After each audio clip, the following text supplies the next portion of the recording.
Muhammadun sayyidul kaunaini wasaqalaini wal fariqaini min urbin wa min ajami.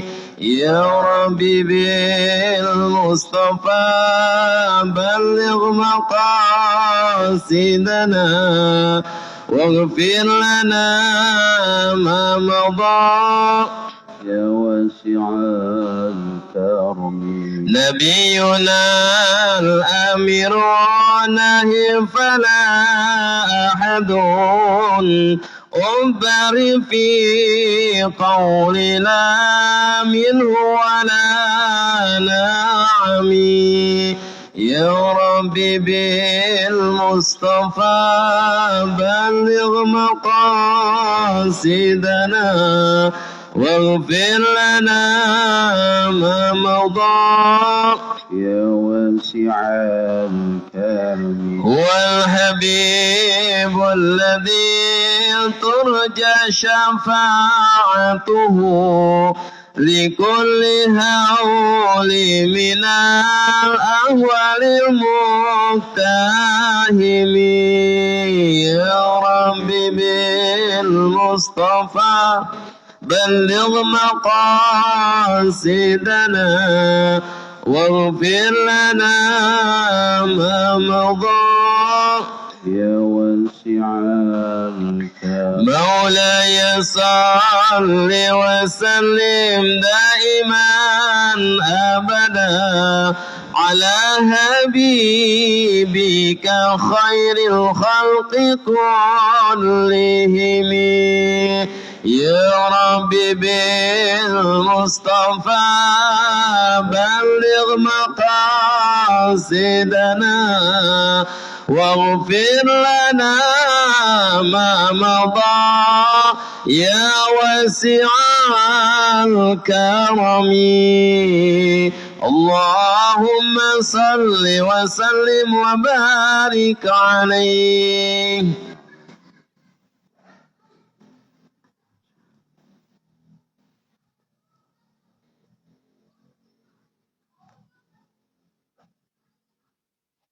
Assalamualaikum warahmatullahi wabarakatuh.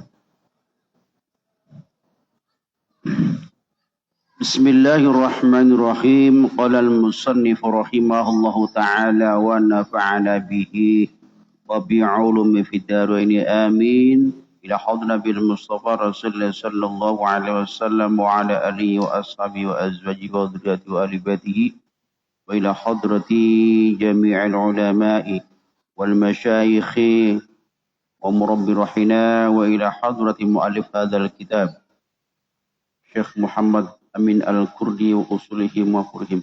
Nas'alukal barakah wal karamah wa syafa'a bi jahim wa bi ulumihim bi idhnillahi ta'ala syai'un lillahi lahum. Al-Fatihah. A'udzu billahi minasy syaithanir rajim. Bismillahirrahmanirrahim. Alhamdulillahi rabbil alamin. Ar-Rahmanir Rahim. Maliki yaumiddin. Iyyaka na'budu wa iyyaka nasta'in. Ihdinas siratal mustaqim. Siratal ladzina an'amta 'alaihim ghairil maghdubi 'alaihim waladdallin. Rabbi ighfir lana wa liwalidayna amin. Para jamaah sekalian, pada malam hari ini kita akan membahas yang pertama adalah surat Ali Imran ayat 169. Kemudian yang kedua kita akan membahas tentang surat Al-Hajj ayat 7. Dan yang ketiga kita akan membahas surat Al-Furqan ayat 11. Namun sebelum itu mari kita mengingat satu hadis Rasulullah sebagai penyemangat kita dalam belajar. Disebutkan di dalam satu hadis Rasulullah sallallahu alaihi wasallam mengatakan kepada sahabat Ibnu Mas'ud, Kata baginda Nabi, ya ibna Mas'udin, wahai ibnu Mas'ud, dulu suka sa'atan fi majlisil ilmi. Duduknya kamu sebentar saja di majelis ilmu. La tamsi qalaman wa la taktub harfan khairul laka min itqi alfi raqabatin. Yang pertama kata Nabi, wahai Ibnu Mas'ud, duduknya kamu di majelis ilmu sebentar saja, itu lebih baik bagi kamu, pahalanya lebih besar daripada kamu memerdekakan 1000 budak. Ya. Bayangkan kalau kita membaca kisahnya sahabat Abu Bakar As-Siddiq ketika membebaskan sahabat Bilal bin Rabuah, itu dengan mengeluarkan biaya miliaran rupiah. Itu satu budak. Bagaimana kalau membebaskan 1000 budak? Jangankan kita membebaskan 1000 budak, membebaskan seorang budak pun kita tidak mampu karena nilainya sangat besar. Ya, itu pahalanya orang datang ke majelis ilmu. Belum sampai di situ, Pak. Dalam kelanjutan hadis tadi, Rasul mengatakan, wa nadhruka ilal alimi. Kata Nabi, wahai Ibnu Mas'ud, ketika kamu memandang wajahnya orang alim, ya, yang sedang mengajarimu, khairul laka min alfi farasin tasaddaqta biha fi sabilillah. Dan ketika kamu duduk di majelis ilmu dan kamu memandang wajahnya orang yang berilmu, orang yang mengajari kita, kata Nabi, itu pahalanya lebih besar daripada kamu menjual 1000 ekor kuda, ya, kuda yang paling mahal, dan kamu sedekahkan untuk berperang fi sabilillah. Kita bisa membayangkan zaman dulu kuda adalah kendaraan yang favorit selain unta. Kuda itu harganya mahal, Pak. 1000 kuda kita nggak mungkin punya, ya. Sementara harga seekor kuda saja luar biasa mahalnya. Bukan kuda yang biasa mangkal di satu babakan, Pak.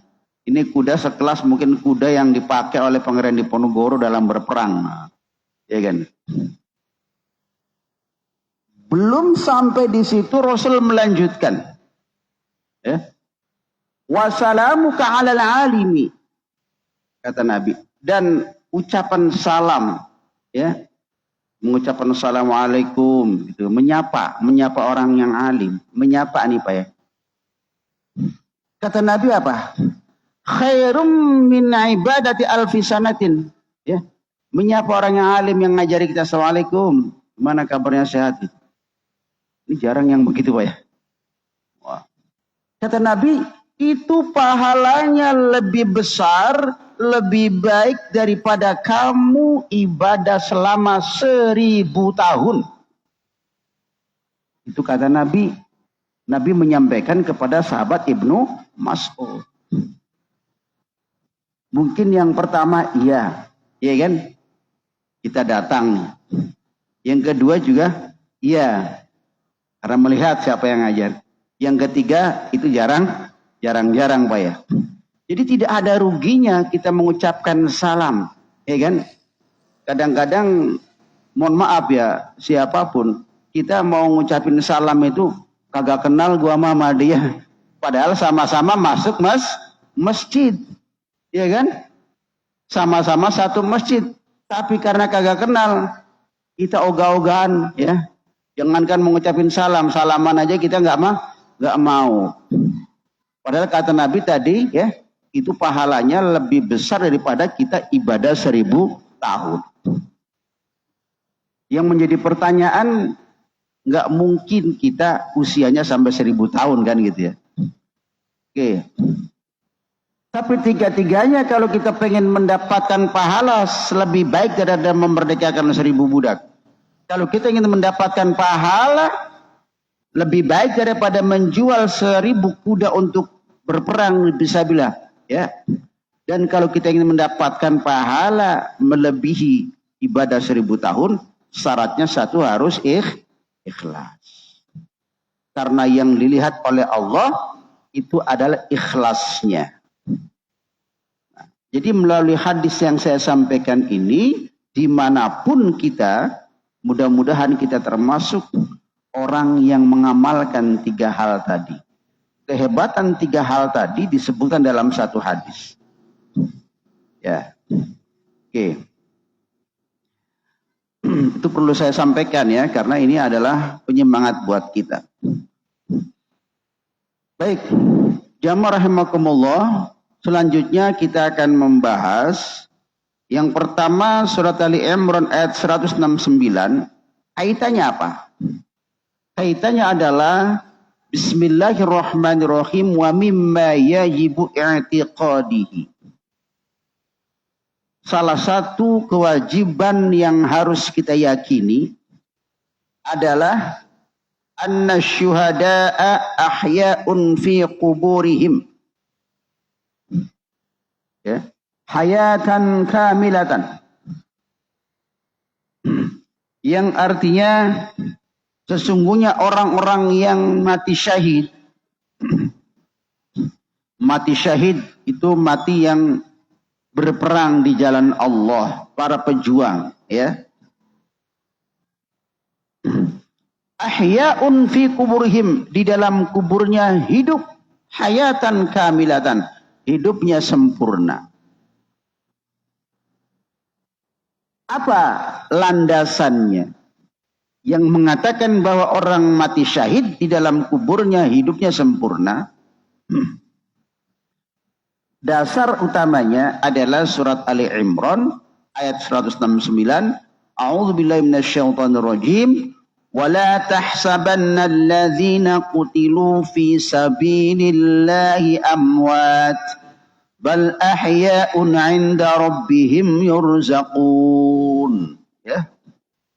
Yang artinya jangan kamu kira, jangan kamu sangka orang-orang yang terbunuh di jalan Allah itu mereka itu mati, tetapi bal ahyaun atau balhum ahyaun. Bahkan mereka itu hidup di samping Allah, di sisi Allah, turzakun, dan mereka diberikan rizki oleh Allah.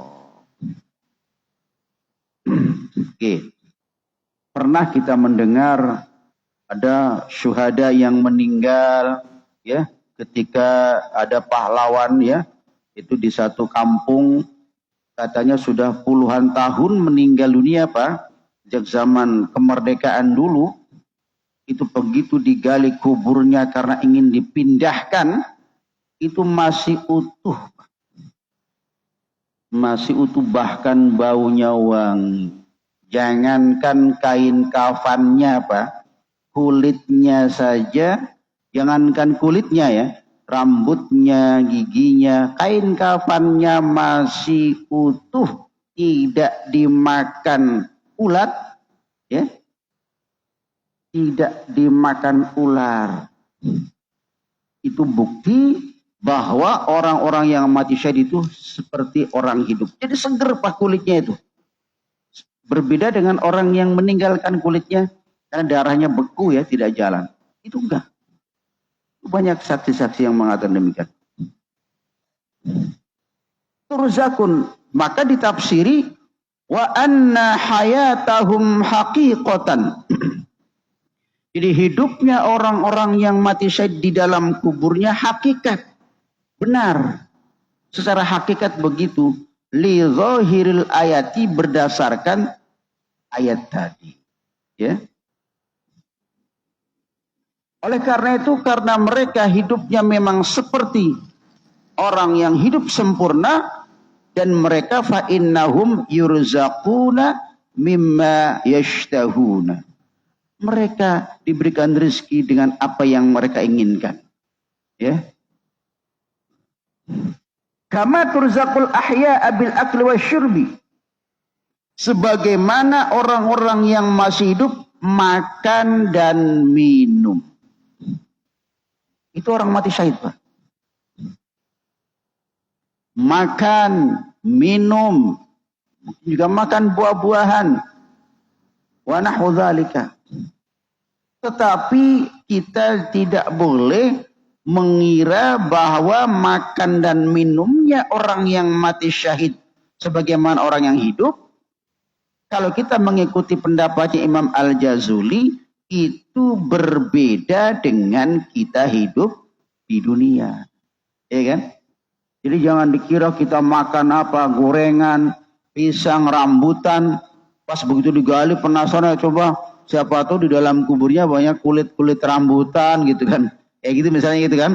Atau mungkin juga ada kali kulit durian gitu. Enggak seperti itu ya. Kenapa? Karena ahya'unnya inda rabbihim. Ya, seperti itu. Sehingga kata Imam Al-Jazuli, qala Al-Jazuli wa hayatahum ghairu makfiyatun wala ma'qulatan lisyirbi. Maka hidupnya orang-orang yang mati syahid di dalam kuburnya ya tidak bisa dilogikakan dengan logika manusia. Wala ma'qulatan lil bashar. Jadi logikanya tidak seperti logika manusia yang masih hidup. Ya. Ya, kenapa? Karena yang dimakan, yang dinikmati itu adalah pahala dari semua kebaikan yang dilakukan selama hidupnya. Maka digarisbawahi di sini, yajibu al-imanu biha. Wajib kita beriman, tetapi wal kafu anil haudi fi kaifiyatiha wal kafu anil haudi fil, kita dilarang untuk membahas terlalu jauh. Jangan-jangan nanti saya bikin lubang, kan pahlawan kong saya datang ke depan makam pahlawan Kalibata, nanti saya izin bikin lubang, bikin terompong, siapa tahu pas lagi makan. Nggak boleh nggak boleh dibahas terlalu dalam. Jadi logika kita tidak masuk. Kenapa? Karena wilayahnya bukan lagi wilayah alam dunia, tapi sudah masuk wilayah alam kubur ya. Seperti itu. Berbeda alam maka berbeda pembahasan, berbeda wilayah akalnya. Tapi keberadaannya harus kita imani. Harus kita percaya.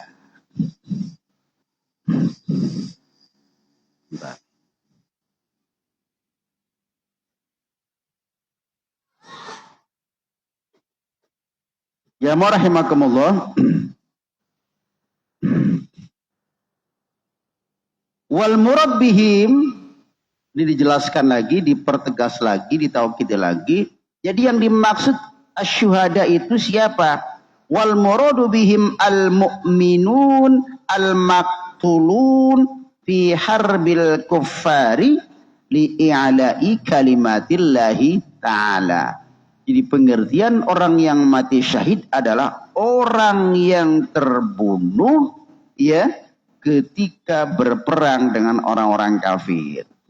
Ya misalnya para ulama-ulama dulu ya mempertahankan negara, kemudian terbunuh apakah dengan senjata tajam, apakah dengan bom, apakah dengan meriam atau yang lainnya. Ya, dan kalau orang mati syahid yang berperang itu tidak boleh dimandikan, tidak boleh dikafankan, tidak boleh disolatan saja. Langsung dikubur karena mereka sudah dijamin masuk surga. Ini mati syahid, Pak. Bukan mati sangit.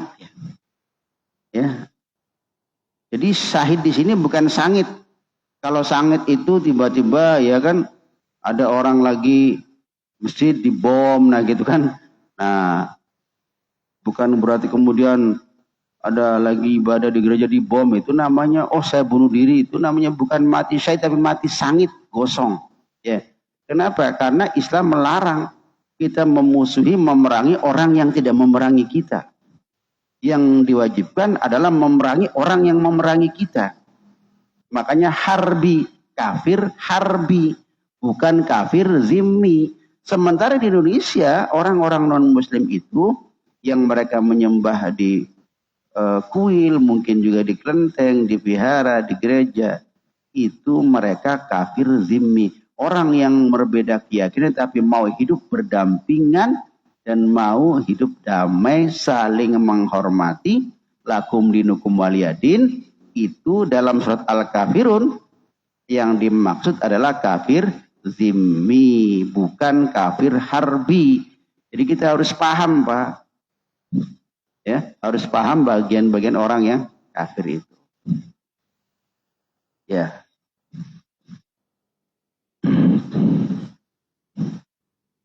Makanya ada tuh ya, kalau kita mau baca lagi dalam kitabnya Imam Ibnul Qayyim, namanya kitab Ar-Ruh.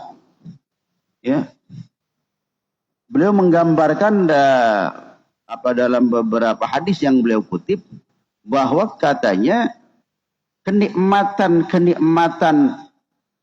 ya seperti makan dan minumnya orang-orang yang mati syahid di dalam kubur itu katanya mengalahkan kenikmatan penduduk kubur yang lain yang meninggalnya tidak di jalan Allah. Ya, itu Pak. Kenapa? Yang pertama alasannya adalah merupakan anugerah terbesar dari Allah kepada orang-orang yang syuhada. Ya, walaupun sama-sama mendapatkan nikmat kubur, tapi levelnya berbeda dengan orang-orang yang mendapatkan nikmat kubur dari kalangan orang biasa. Ya. Tuh. Kenapa ya? Karena perjuangannya, ya. Kehabisan darah mereka, kemudian meninggal dalam perjalanan misalnya, ya, atau langsung meninggal di tempat. Nah, sementara kalau orang-orang biasa meninggal, itu kan menunggu ajal datang. Kalau orang-orang mati syahid, menjemput ajal gitu loh, ya, gitu. Walaupun hakikatnya meninggalnya sudah waktunya gitu. Jadi prosesnya yang berbeda, maka kemudian level kenikmatan dan pahala yang Allah berikan, walaupun sama-sama mendapatkan nikmat kubur, maka sangat berbeda. Ada selingan ya, takut saya lupa. Jadi nanti kita habis isya, jamaah dihimbau jangan pulang dulu karena ada acara Lailatul Ijtima' ya. Dan DKM dan panitia sudah mempersiapkan segalanya ya. Kalau tidak ada kesibukan, maka boleh hadir untuk mengikuti Lailatul Ijtima' ya. Apalagi Rois Suryanya sudah hadir ya. Setara ya. Ya, ahlan sad. Ya. Oke, jadi ya. Sekali lagi jamaah yang tidak punya kesibukan yang mendesak, mohon sekiranya ikut hadir dalam acara Lailatul Ijtima' di depan ya, di serambi depan nanti ba'da sholat isya berjamaah. Ya. Baik jamaah rahimakumullah. Jadi itu ya, pengertian orang-orang yang syahid. Bagaimana kalau ada orang yang membela negara, tetapi mohon maaf keyakinannya berbeda. Kalau itu Allah alam, itu urusan Allah. Karena pengertian mati syahid di sini adalah al-mu'minun al-maqtulun fi harbil kuffar. Ya. Kalau yang keyakinan yang lain wallahu alam ya. Karena hakikatnya hanya Allah yang tahu.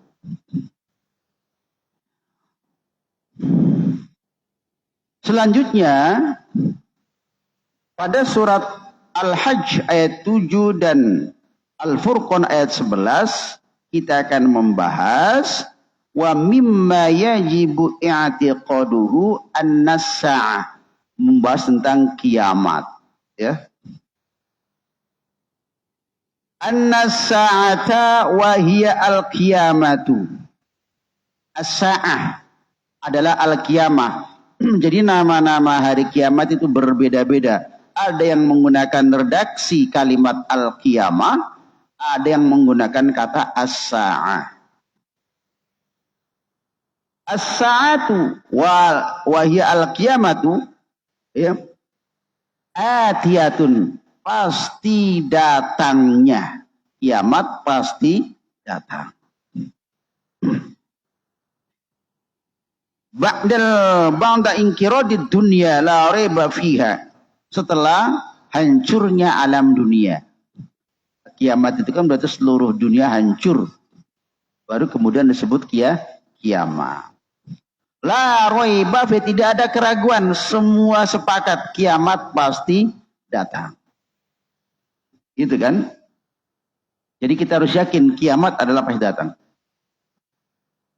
Wa anna sa'ata la raiba fiha, tidak ada keraguan dalam surat Al-Hajj ayat 7.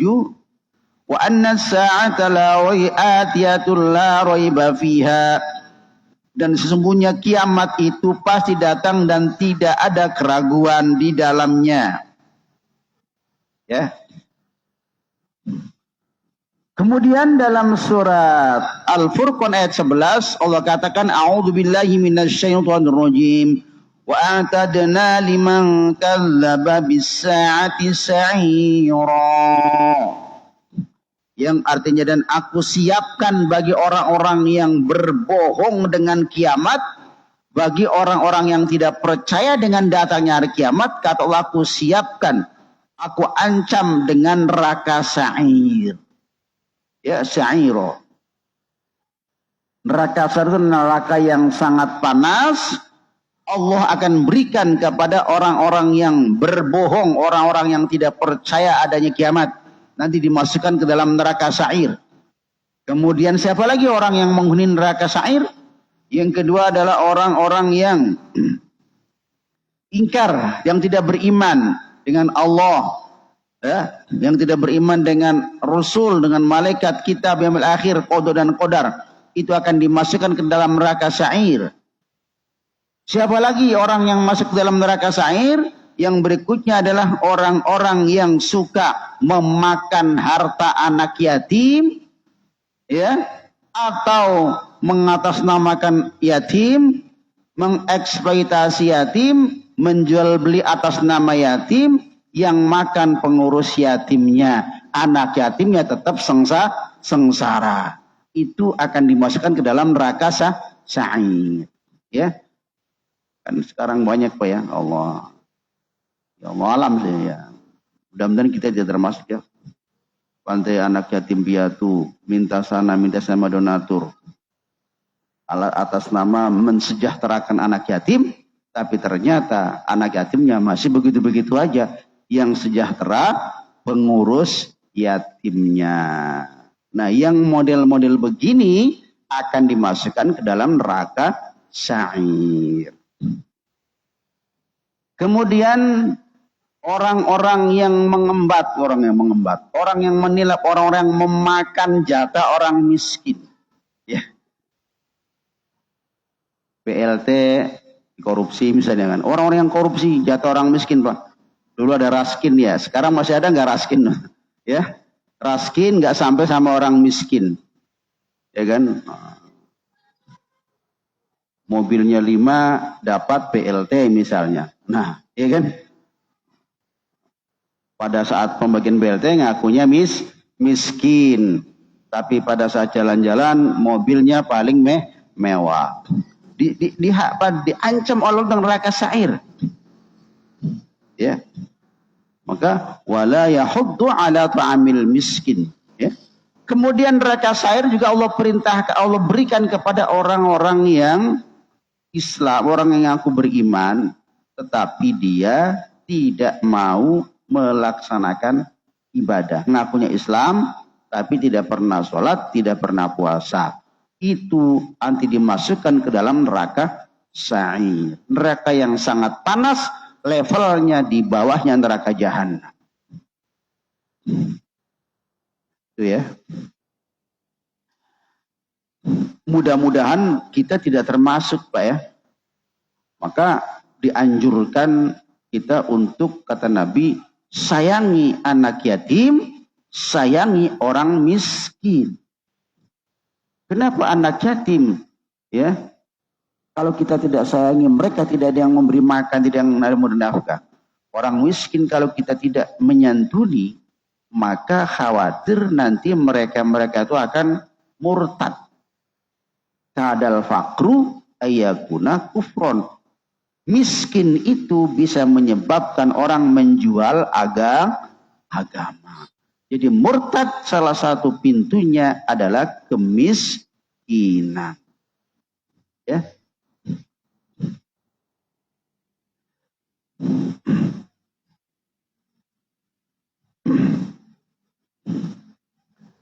Sedikit lagi ya. Karena kiamat itu sudah pasti datang seperti dalam surat Al-Hajj dan dalam surat Al-Furqan, maka wa awwaluha minan nafhatis tsaniyah.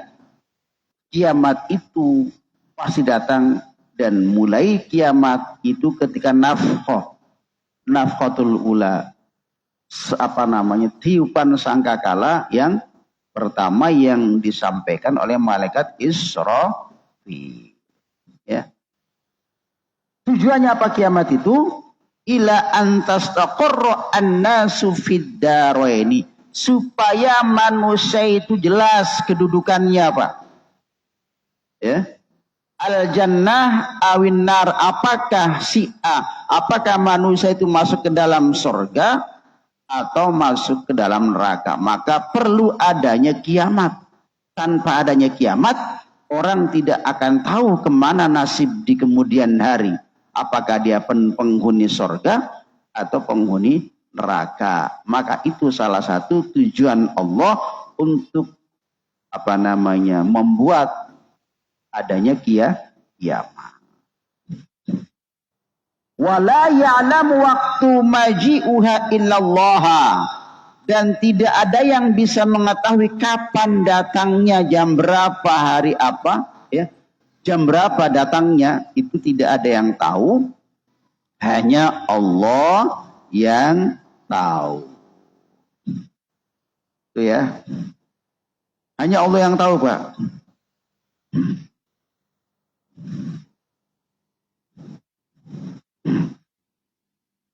Tapi dalam hadis yang disebutkan oleh Imam Anas, Rasulullah Sayyidina Muhammad sallallahu alaihi wasallam mengatakan, ya,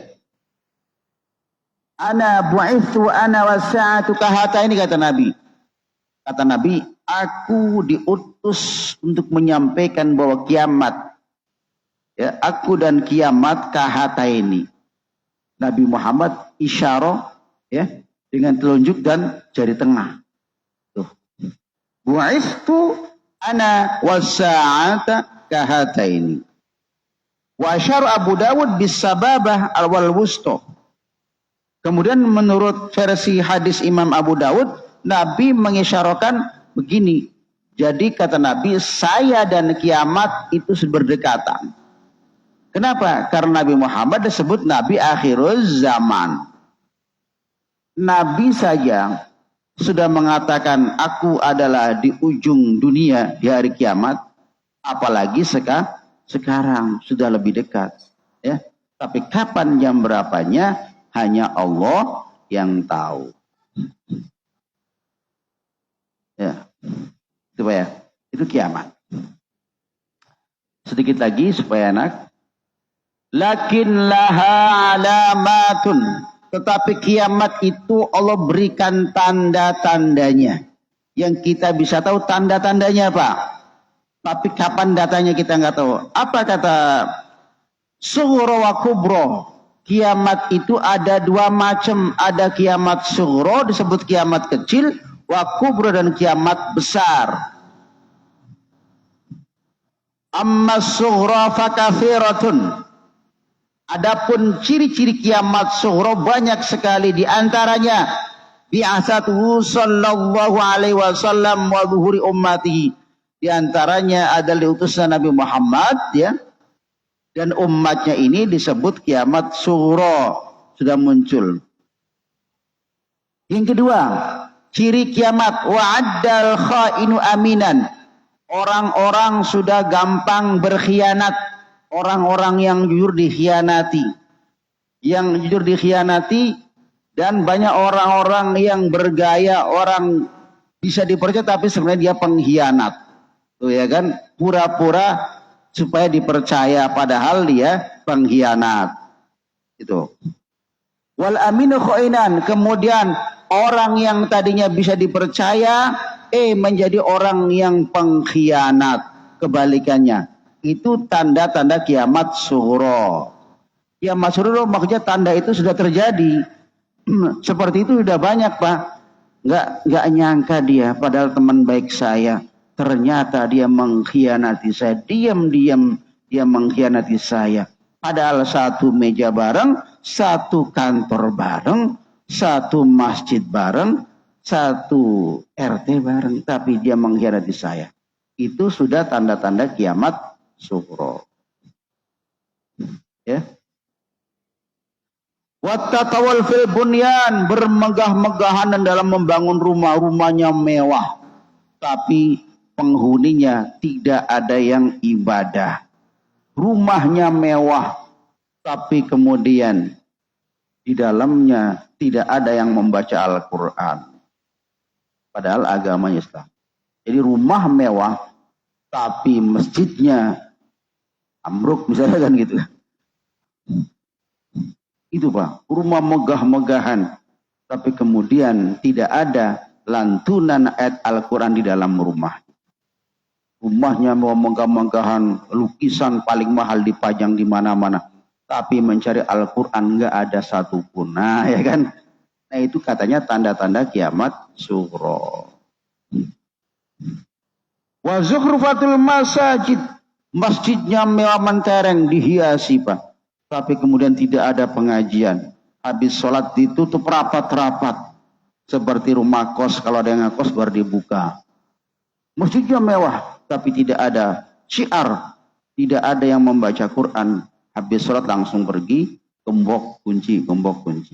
Orang-orang musafir hanya sholat di teras masjid misalnya, atau di depan gerbang masjid. Tapi kalau kita enggak ya, alhamdulillah ya.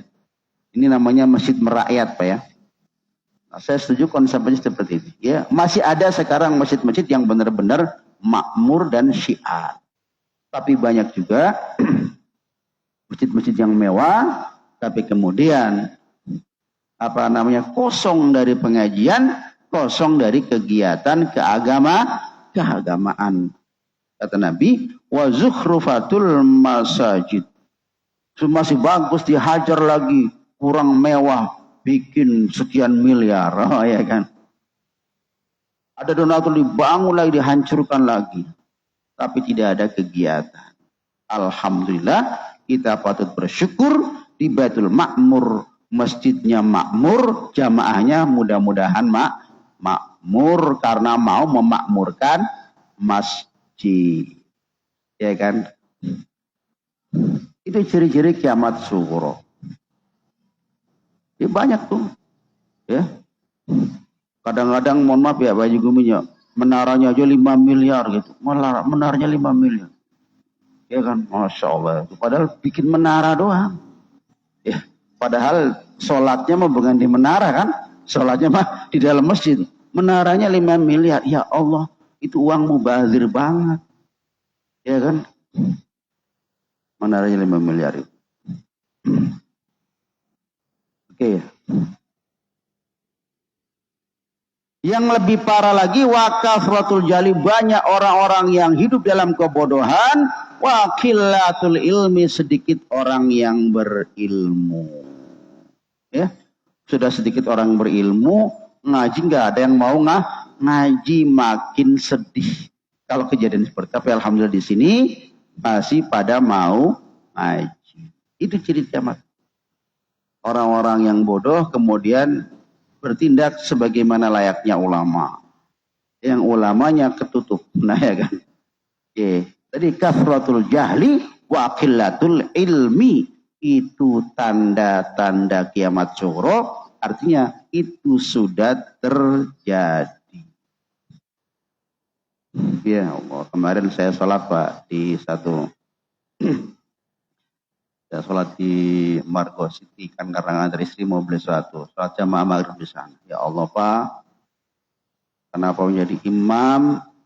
Ya, mungkin ada orang sholat di depan dijadiin imam. Ya Allah, imamnya pakai celana training Pak. Kata saya, Masya Allah, imam pakai celana training. Saya di belakang, saya nggak tahu pas saya nggak jadi makmum saya. Imam pakai celana training pakai kaos segini Pak. Kayak orang kegerahan buka jaket gitu, ya Allah. Bacaannya pede lagi, dan makhrajnya salah, pede lagi. Aduh saya, kata saya sekelas Margo City apa nggak punya imam tetap? Emang rugi gitu ya kalau bikin. Harusnya kan punya imam tetap jadi karyawan. Rekrut karyawan yang punya suara bagus, punya makhraj yang bagus. Iya kan? Sedih Pak. Masya Allah. Ini di mal-mal itu nggak memperhatikan. Padahal banyak orang-orang Islam yang belanja di mall. Ya. Itu kan satu tanda wa kasratul jahli wa qillatul ilmi. Ya.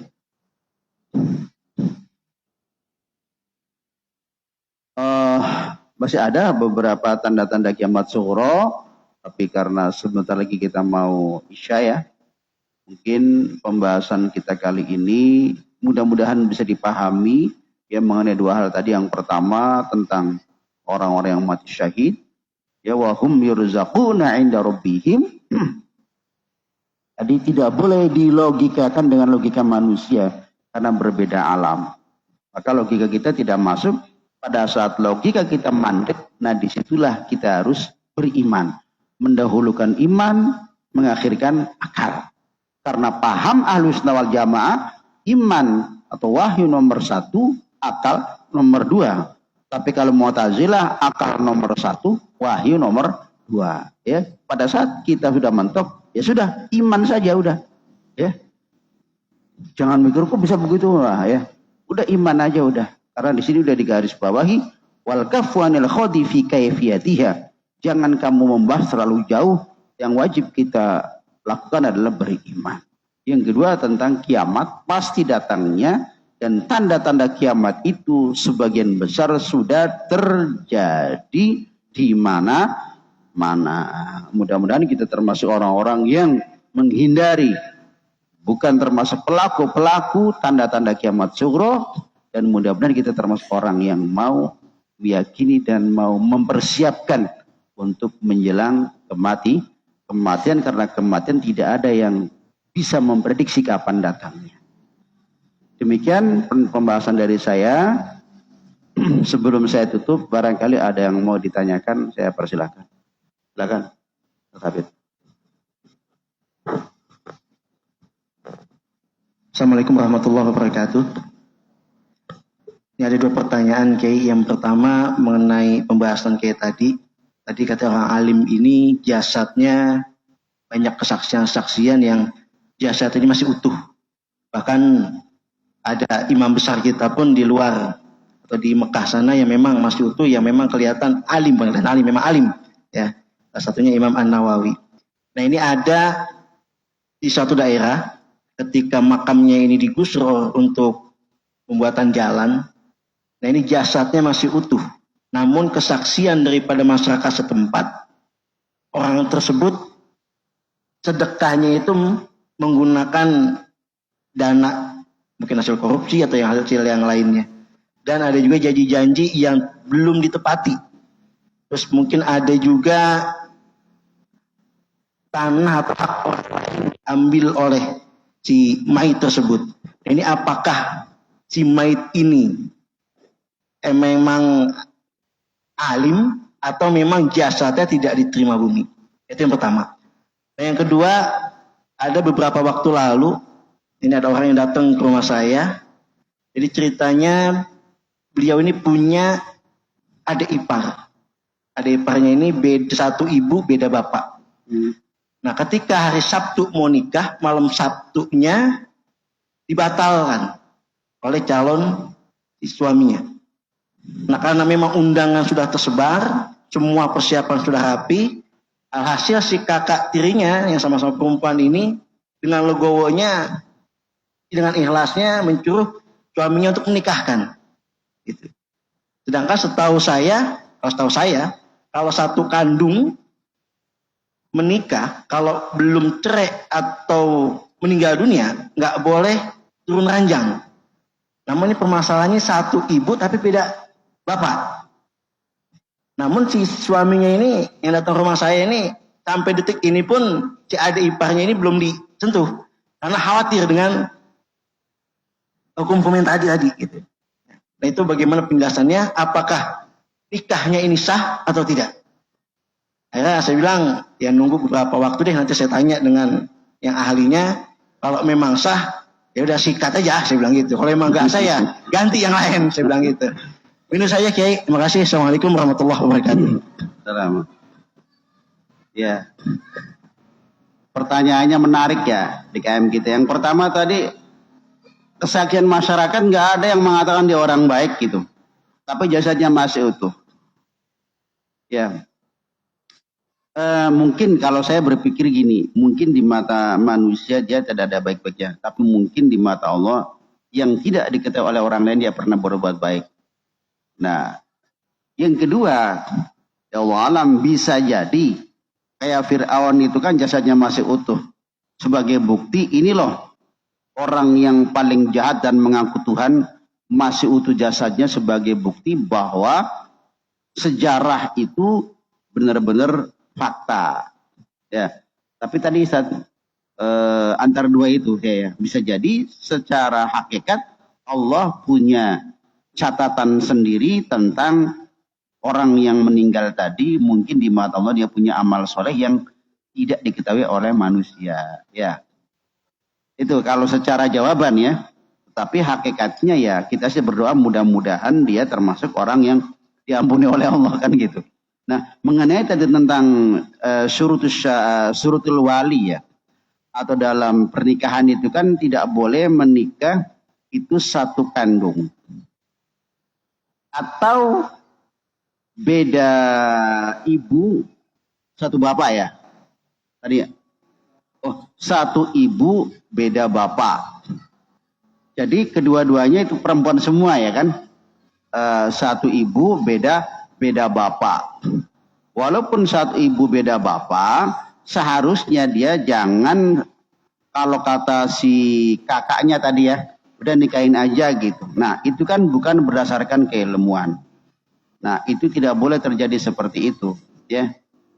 Karena ada dalam satu ungkapan, sekalipun turun ranjang itu adalah harus meninggal dulu kakaknya. Murid pertama nikahin kakaknya, kemudian meninggal sama mertuanya, udah kamu nikah lagi sama adiknya. Gimana caranya dia tidak boleh melakukan itu? Dan dia harus telusuri nasab yang sebenarnya, ya kan? Dan salah satu syarat pernikahan itu terjadi harus jelas apakah dia itu mahram atau bukan. Karena mahram juga ada macam-macam, ada mahram sebab nasab, ada mahram sebab rodha, ya kan? Sebab satu sepersusuan, apalagi misalnya sepersusuan kan nggak boleh. Atau mahram sebab musaharoh karena ada hubungan mertua. Nah, sebaiknya dia tidak boleh menerima tawaran itu, ya. Harusnya dia nggak boleh. Kalau bisa yang lain saja, ya kan. Atau kalau mau dia suruh datang, nanti saya suruh sholat istikharah, minta petunjuk sama Allah. Karena menelusuri nasab yang begitu tuh agak ruwet gitu. Perlu penelitian kan gitu, perlu pengakuan dari si laki-lakinya, ya, perlu kita menelusuri keterangan dari si perempuannya. Khawatir nanti ada kesalahan dalam masalah nasab, ya gitu. Jadi untuk saya tidak berani mengatakan ini, tapi memang harus ada keterangan dari kedua-duanya dulu supaya jelas. Kita urutkan nasabnya, baru kita memutuskan seperti itu. Ya, saya kira seperti itu sudah. Baik, jamaah sekalian, mudah-mudahan pembahasan kita pada malam hari ini bermanfaat buat kita sekalian, dan kita menjadi yakin dan semakin termotivasi untuk datang majelis taklim, dan kita semakin meningkatkan ibadah kita. Kurang lebihnya mohon maaf. Wallahu bishawab. Ihdinas siratal mustaqim.